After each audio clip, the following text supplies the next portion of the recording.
kisiza tate kikusalanga dikembe ngadiri ya migeri ilomekanga ya na dika mwana minafuni mena komundu kuse apesi mbote na bandeko nyonso baolanda biso bipai na bipai na France, Paris, Amérique bai kombo nanga koko kipulu messager ya nzambe ya bakoko na biso loposo moindo ya mokili mobimba. Donc na ye awa na émission lobela toleka on a continuité ya deuxième émission au to saki semaine passée batu balanda pe batu pele basengaki bayoka continuité ya bonena maele ya liloba o etali bakoko na biso. Donc na pesi mbote ko mana bandeko nyonso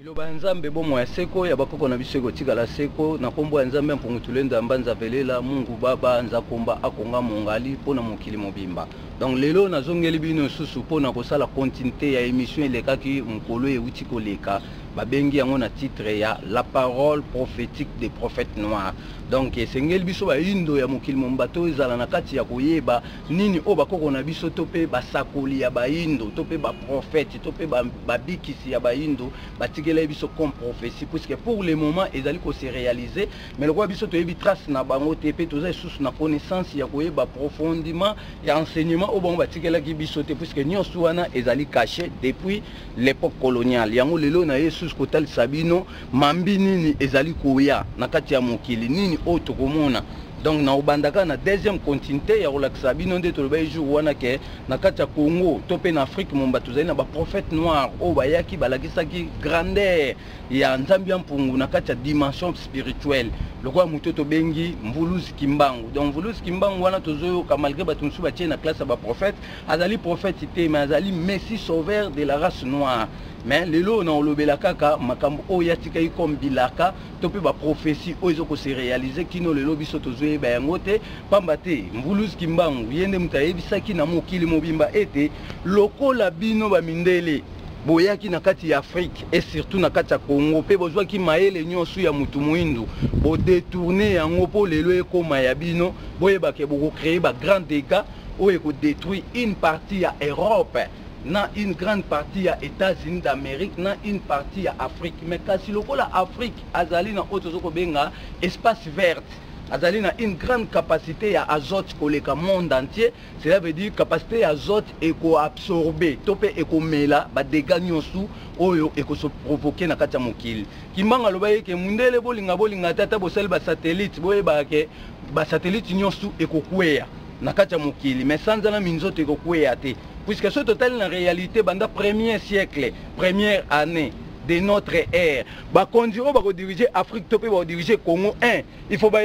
écriture congolais. Et ça a 23 lettres alphabétiques. Il faut ba définition, il y a autre zoko benga Congo, topé ya Afrique ndeni ekomaki lelo et Afrique. Donc en réalité tant biso to kutena Mvuluzi Kimbangu ala kibiso polele te ekolo Congo ezali ekolo moko o etiami na kati ya mokili babengi centre du monde. Wani na lobi ke Congo ezali centre du monde puisque atali capacité ya banda lwala ba esika fleuve Congo ebandi ti na bana na Kinsuka eza na 4700 km ya mulai na yango pe na kati wana ezali na 100 sheets o ezali ko pesa pression ya écoulement ya mai pour na to créer auto benga lokwa ba barrage nde lelo ba sali biso barrage ya Inga. Ça veut dire auto benga 4700 km ya mulai ya fleuve Congo na ba 100 sheets o ezali contenir na kati ezali ko pesa force hydroélectrique. Yango alaksi biso supolele te Congo azali na 31 millions sources ya ba mai ya mikie lokwa ba mai nchanga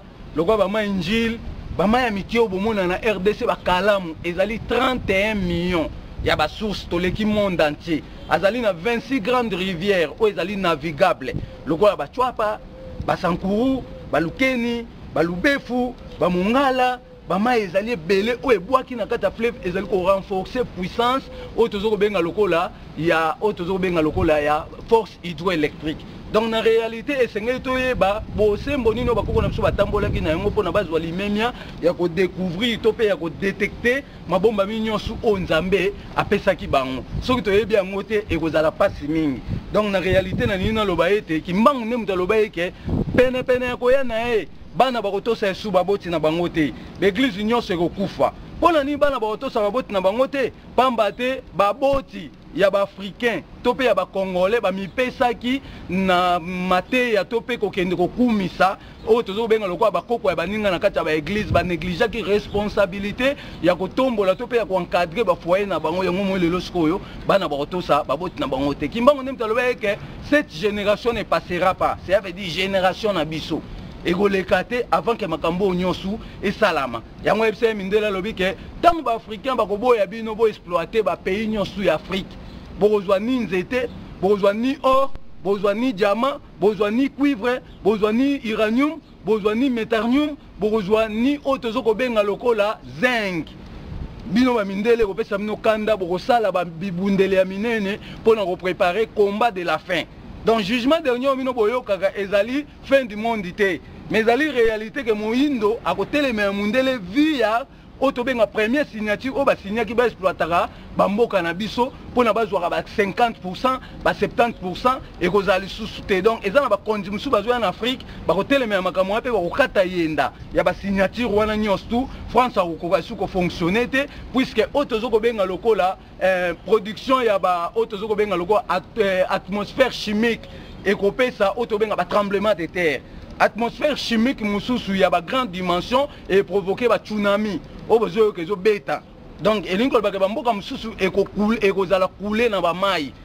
pambate batu basaleli ba otozo ko benga lokola ba nature na ba artificiel na ba créativité moko ya ba artificiel on nzamba pesa ida dimension pona batu basalela nature na réalité naturelle pona mokili etambo malamu sans que eza na ba dégâts ya on a lina sabino que depuis 1960 ba Belge ba qui basala première pêche na kati ya fleuve Congo. Tant basali première pêche na kati ya fleuve Congo, ba qui ko découvrir pe bakangaki dernière sorte ya nzombo, a changé ba couleur lokwa caméléon. Bazwa ki ba memaki kuna na otozo benga salle de merveille na Japon. Bakenda ba bomba kuna tilelo azali.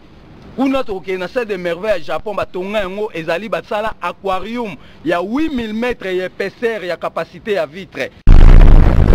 Na go présenter bomona mobimba na yango botala ke tozala na esengo pamba te tozwi déjà makomi na biso nde toloba atie clavier ya ordinateur na écriture na ye ndenge moko chinois ndenge moko oyo tobenga babikolo ebele mais biso baafricain ti lelo toza na correspondance te elingo baketongo toza na correspondance te c'est que liaison ya racine na biso ezali coupé esengeli tozonga tokozonga na coutume te coutume tolobai bien ke ezali mayelo nzambe apesaki mpona bato baegeye bafamille na bango puiske bato batalaki différence ke baza banyama te lokwa baza banyama te nyama nde mutu alandaka ndeko na ye nyama kanyemba amo akomi bolingo na ye mais mutu mpo azwa ndeko na ye mutu akoma bolingo na ye ça veut dire po asala symbole par rapport ya famille o babokoli mutu wana to pe bakolisi ye elingo bake bokoko na biso ezali na ba dimension ya makambo ebele mais lelo biso baafricain tozali ko négliger yango tokomi kolanda ya bapaya tokomi kolanda ba église o ba église kimbanga bengi yango église elakisi sirène ya papote wanya bengi église sirène ya papote puisque so tali forme ya église ezali na forme ya otobenga tombeau batiaka croix likolo bon yo africain bisika nyonso bozali na Amérique na Europe et partout zwa photo na otia plus tia croix o bolata chapelle to pe o eza na église tinda ngo na mboka na mino pa bandeko na o mona ba bandi kolela ba okanisa o kufi elingo ba il est interdit mutu alataka croix puisque to mutu alata croix azokota na phénomène ya ko multiplier liwa on nzambe ne bana mokila sala ekaka mutu fa umela akoma mubange kino sukate yende nzamba yebi ba place ni achaki ya ba réserve pona batu bazala après vie physique oyo na vie spirituelle puisque nzoto eza moko ba bengi enveloppe mais ezali na ba nzoto mususu o ezali na kati nkoto kota makambo liwa na opesa ba degré ya ba nzoto wana bo senti pe boyeba définition ya nzoto na nzoto donc na réalité bandeko na nga ba indo esengeli to sosola to kundola bokoko na biso ezali na point nini bokoko nga na lobe ezali bokoko ya bonzambe na lobe bokoko teke ya coutume ya bakinzondi te kinzondi peza ba mayele mais ba coutume kindoki ezala kinde to uti koloba nga na lobe bokoko o ezali na kati ya culture bokoko ezali na kati ya culture yango nde mteyela biso par exemple boye ya mama Kimpavita omona ke mama Kimpavita o to uti ko fêter les fêtes le 2 juillet abotami na royaume Congo azape prophétesse abotam na royaume Congo na 1684 baye ko kanga na le 29 juin 1706 batumbie moto na le 2 juillet 1706 pa basango ya catholique na ba protestant bato batumbaki moto komona bango Monsieur Lorenzo ane lingo laksa Monsieur Laurent de Luc na otozo benga Bernardo Monsieur Bernard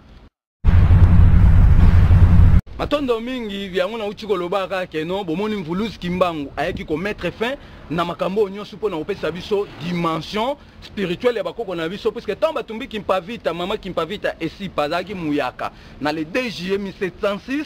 moto wana ezikisaki ye banda le 2 juillet le 3 juillet le 4 juillet basango baye po bazwa ba centre ya poussière wana bakende nango na Rome bakende koegeye nango na magie moto kufaki déjà mais tomba on ozwaka ba centre wana batala boye moto beti sous canon moto bandi opela moto wana pela pendant une semaine pe après une semaine ba yaki omona démonstration moto beti canon et bongani arc-en-ciel na butu mukolo wana nde ba yaki omona dessin ya mwasi na kati ya otobenga sanza na mwana mukongo donc elingo ba ke kimpavita à côté na dimension spirituelle mais ba dimension na bo comprendre on te faut que na maté ya malembe faut to brûler bétape te puisque soto bandi brûler bétape le msusu et ko belisa pe batu msumi tout ba comprendre penda grandeur ya maté ya te on a utolo ba ke sengeli to yeba ko batela bano to bota siko puisque baza ba savant o kimpavita loba ke na sima mikolo ba kimpavita na ba kimbango ba ko bota mebele donc ba ozala multitude en solde pona kozela toujours otozo ko benga lokola évolution ya un monde nouveau babengi Kongo asika nde na utolo bake kimbanga lobeke ba satellite nyonso ekoya elinko bake na kata kaya en charge mbuluzi kimbanga ibisa déjà batu polele te noir a créer satellite ko diriger monde mobimba puisque tant monde là osala ba arme lourd pona ko se protéger que abeta ba noir tant ba ko boya oto benga exploitation ya tous les pays africains. Ça veut dire que c'est la bombe, ils ont dans les États-Unis d'Amérique, ils ont un combat d'Armageddon. Oh, ils ont témoin Jéhovah, ils ont un combat d'Armageddon, ils ont un il y a un autre Sabino qui on va passer le titre. Mais Ali Maloba qui mangue les lots, on va partager partout, va changer va combo pour nous côté les sabiso que va profession les alliés à bango. Ok, va profession les alliés à biso, puisque qui mangue même dans le que tombe au sala ba arme lourd, bon ya ko beta ba africain, pourtant va au ya autobenga colonisation, to pe va au ya système ya ko exploiter ba biloko na bango, ba linga bango va protéger biloko na bango, to coopérer ndé. Oto yebite to kobenga bino to futi bino bo sali na misu na biso biso pe to moni secret wana bo sala ke zandenge ni puisque utaka la biso zalaka na yango mais lelo ezalaka susute ndo mona siko esika o bakoko na biso o to lobaka bakufa te bakobima ba osala ba apparition ya ba corps physique ba ko neutraliser ba force ba bombe ba neutraliser ba force ba arme nyonso aux États-Unis asali pona ko promettre déjà protection na bango contre éveil ya biso ba noir et lingolo ba ke na kati wana na ba nzoi ba kobima na ba ndeke ba kobima pona obunda ba bitumba o nyonso l'esprit nyonso ba ko na biso ba sala ki nzambe na bosolo ba ko écraser makambo wana nyonso force nyonso États-Unis azo préparer pona ko battre sur record ya ko continuer ko recoloniser monde. Neton ba kobima ba ko neutraliser biloko nyonso pe ba ko mettre fin na mensonge o ezipa ki mokili o lelo esali Rome nde na utolo ba ke Rome na 44 hectares dans la 44 hectares au total ONU boye ba président na été mais le président de l'ONU c'est pape lelo siko biso nde mto fongola bino pona boye ba ke ba mindele basala politique moko boye ya syncrétisme na kata politique ya syncrétisme e utaki na évolution ya Pape Léon X wazaki 217e pape na Vatican 1 kuna na Rome yazaki depuis 1513 yemtu asali confusion ya o créer ba église nyonso bimi témoin Jéhovah protestantisme o boye na boda mukolo to développer la naissance ya ba religion na monde ndebo comprendre islam utaki wapi christianisme utaki wapi ba protestant ba témoin Jéhovah tout to beta masolo na puisque to na contenu ya 444 000 livres au kimbanga pesi biso donc to bo moto yede na écriture to ça na makambo nyonso o ezola kisake bakoko na biso bayebaki nzambe donc na bwanya na maele na pesi matondo mingi na bandeko nyonso bazali kolanda biso totika likamba bakoko na biso te mais to luka to tombola yango puisque le 2 juillet uti koleka to fête fête ya mama Kimpavita maintenant bino bo fête yango te ba noir ba fête ka ba fête ba David ba noir na ba tie journée fériée ba koko te mais bazo luka to bonga donc imanga lobeke boye ba ke tong makambo ko baluka mokile ekufa te puisque etikala ko kufa te so ba binza mabome mokile ya Lot to ya Sodome na Gomorrhe il faut to vérifier yango to la tsamindele na quelle date nza mabome mokile ya Sodome na Gomorrhe eza kotonine na quel pays puisque il faut ezala ekobungaka bongo te so babiki nzambe bomaya mokili ya Noé il faut tolandela toyeba mais nzambe bomaya mokili ya Noé asali masuwa tomoni na kati ya masuwa okapi akoti d'où vient cet okapi puisque okapi azalaka na Afrique na Europe okapi azalaka te malgré ba système au mondela sali lelo yo ya kozwa banyama bipai na bipai pona kotekela ba pays mususu ye ao gagner kana mbongo. Dans la réalité il faut toyeba ke mondele asali ba réserve ya ba provision ya ba 5000 ya ba 5000 années 10 000 années puisque yebi que il y aura un temps bonde qu'on a biso na ba africain ko sila ça veut dire africain linga sous tête tozwa diamant africain linga sous tête tozwa cuivre africain linga sous tête tozwa étain puisque yemoka ozashiko na kati ya connaissance ya ko dévoiler topé ya ko détecter otobenga lokwa mobimba ya babiloko anyo sous puisque bakoko na biso bayebaki yango batiaki yango na établissement 23 livres na kati ya 23 livres na yango ba yibi lelo bazwi ba secret wana bakomi ko salela yango nde biso to se retrouver nulle part to komo loba bakoko na biso ba salarien ndeko et ça n'a pas si so yo loba ke ko salarien hein muto alakisa fufu ndeni ba olamba fufu ndeni ba osa sauce pondu aza savant muto alakisaki langi yango bobenga couleur aza savant il faut to lobela epe makamni asalaki muto aloba par exemple oto benga lokola tokoloba ni wasaki mortier de bois aza savant puisque na époque mortier de bois esalamaki ya époque liboke esalamaki machine ya fufu ezalaki te sikoyo po totuna baminde na époque na bwande olia fufu ndeni bwande omudre ndeni mais biso da tobande komudre c'est komona ke machine ya fufu eye na nsima ya liboka nde tokoluka sikoyo todetecte toyeba sikoyo mabomba nini oyo eza na kati puisque bakoko na biso bazali maintenant tolobeli bango te so toke na fikine koto batie biso na distraction le DG biso tembe na foire ezalaki likambo ya tembe na foire te ezali mokolo ya kokanisa mama kimpa vite alakisi bamindele démonstration akota ye na kati ya sanza to batumbi ye moto akoma esprit oyo azokoprotege fécondation ya bana biso tobota puisque nzambe ntango asali mokili apesi yango 28 mouvement c'est que sanza ebimaka pendant 28 jours. Après 28 jours, tu continues à Moussoussou. Donc, ça, dans 29 jours, tu as 30 jours, tu as 31 jours, par rapport à calendrier, on va me dire que les règles sont sautées. Pour calendrier, il y a un désordre. Sanda asalaka 28 jours likolo, azana 28 mouvements, azana cycle, il y a 14 rotations, yango zo pesa 28 jours. C'est que ba koko na mso bazaki na définition, ya ko lakisa ke pona obota mwana mobali. Il faut yeba ke banda les 4 ti les 14. Tozali na ovule mâle. Donc yebota bana mibale.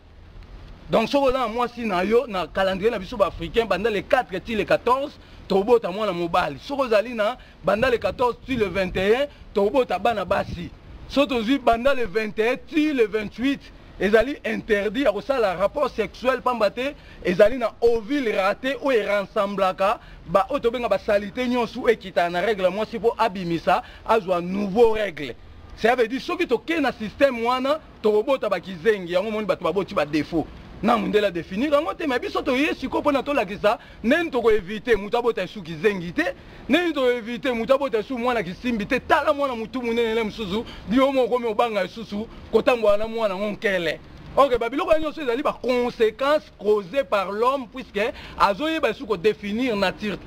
On a calendrier na biso ba africain soki mutu a régler les 6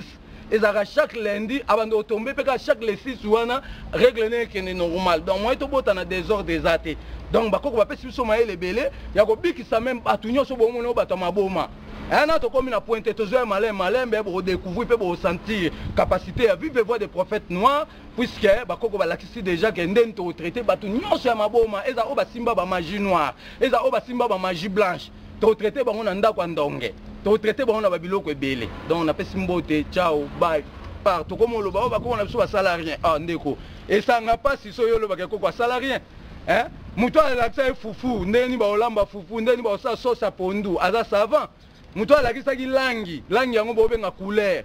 aza savant il faut to lobela epe makamni asalaki muto aloba par exemple oto benga lokola tokoloba ni wasaki mortier de bois aza savant puisque na époque mortier de bois esalamaki ya époque liboke esalamaki machine ya fufu ezalaki te sikoyo po totuna baminde na époque na bwande olia fufu ndeni bwande omudre ndeni mais biso da tobande komudre c'est komona ke machine ya fufu eye na nsima ya liboka nde tokoluka sikoyo todetecte toyeba sikoyo mabomba nini oyo eza na kati puisque bakoko na biso bazali maintenant tolobeli bango te so toke na fikine koto batie biso na distraction le DG biso tembe na foire ezalaki likambo ya tembe na foire te ezali mokolo ya kokanisa mama kimpa vite alakisi bamindele démonstration akota ye na kati ya sanza to batumbi ye moto a comment esprit oiseau protéger fécondation ya bana biso to bota parce que nzambe ta masali mokili apesi yango 28 mouvements c'est que ça ndebima pendant 28 jours. Après 28 jours, tu continues à Moussoussou. Donc, ça, dans 29 jours, tu as 30 jours, tu as 31 jours, par rapport à calendrier, on va me dire que les règles sont sautées. Pour calendrier, il y a un désordre. Sanda a 28 jours, il y a 28 mouvements. Dans un cycle, il y a 14 rotations, il y a 28 jours. C'est que quand on a une définition, il y a pour il faut que banda les 4 et les 14, tu as ovule mâle. Donc, il y a mibal. Donc, si vous avez un calendrier africain, pendant les 4 et les 14, tu as un mobile. Si vous avez pendant les 14 et le 21, tu as un basi. Si vous avez pendant le 21 et le 28, ils sont interdits à ça le rapport sexuel, ils ont un ovule raté ou ils rassemblent. Ils ont salité qui est en règle. Moi, si vous abîmer ça, ils ont une nouvelle règle. Ça veut dire que si tu as un système, tu as un défaut. Na mundela définir ngote mabiso to yesiko pona to lakisa nen to ko éviter mutabota su kizengite nen to éviter mutabota su mwana kisimbite tala mwana mutu munene msuzu biomo ko me obanga susu kotambwa na mwana ngonkele. OK babiloko nyonso ezali ba conséquences causées par l'homme puisque azoye ba su ko définir natureté. On a calendrier na biso africain soki mutu a régler les 6 et ça chaque lundi avant de tomber chaque les 6 wana règle n'est normal donc moi to bota na désordre des athées donc ba koko ba pesi so maele belé ya ko bikisa même batunyo so bomo no bato maboma ana to comme na pointe to zo malin be bo découvrir pe bo sentir capacité à vivre voix des prophètes noirs puisque ba koko ba lakisi déjà que nden to traiter batunyo so maboma eza o ba simba ba magie noire eza o ba simba ba magie blanche to traiter bango na ndako ndonge to traiter bango na babiloko ebele. Napesi mbote na bandeko nyonso basili kolanda biso na ngonga o tozoloba likambo etali bakoko na biso puisque tobotami déjà pour na yango. Donc tolobi que tu as 444 000 livres contact na biso eza toujours émission lobela toleka. Yene mtazali sur base so besoin na biso na makambo nyonso bola na posa bo contacter biso na nzela ya émission lobela toleka. Napesi mbote na ye moko o tobengi Koko Kanza Bantu kuna na Panama. Hein? Tobosani ote Koko les grands artistes du moment. Tout le monde a un décor que mutuye moga mi dessiné. Donc il faut botter la eloko ana libota momba ko kanza bambote trop. Na pesi ba message nyon sur mon kilmo mambote surtout il y a base fixe de la frontière au BFF quartier Badara commune en Sele hein. Ba koko nyonso koko mubenga koko otobenga mbei. Donc na tiki binote toza toujours na kati ya continuité des programmes o elobaki koko mangongele ke toye déjà na forme ya kolakisa mobimba ya mfulusi kimbangu na sepeli mingi pe na remercier bino nyonso bozali kolanda biso na nzela lobela toleka donc botika biso te bozala na biso tango nyonso na soutien moral pe na lolenge nyonso o bino bokozwi la dimension ya message o bozali koyoka na mituna pe bokozwa biyano na yango donc toza na bino elongo topesi mbote na ye moko polo kuna na kati États-Unis d'Amérique hein yo mtolobaka ko kipulu makambo ozoloba ezobeta biso na mitema ba donc ezaka makambo bakoko ezoya kolongola bakali nyonso o batiaki na mituna biso bato mwindu pona toyeba histoire na biso te mais sikolo kwa biso toye bokoyeba yango na nzela ya PV ya Congo o babengi ya mvulusi kimbango donc mbote ya trop na bay o bazali ko simbe ya biso technique to pe mobimba ya émission lobela toleka donc na tcheka ke nzambe bakoko na biso abakse ya bino ya mingi koleka o bosili ko kuzanga boza na ngotango nyonso na bolali pe bolamuki na bino lokumu nzambe pona mokili mobimba liloba ya nzambe bomo ya seko o ya bakoko na biso ekotika la seko.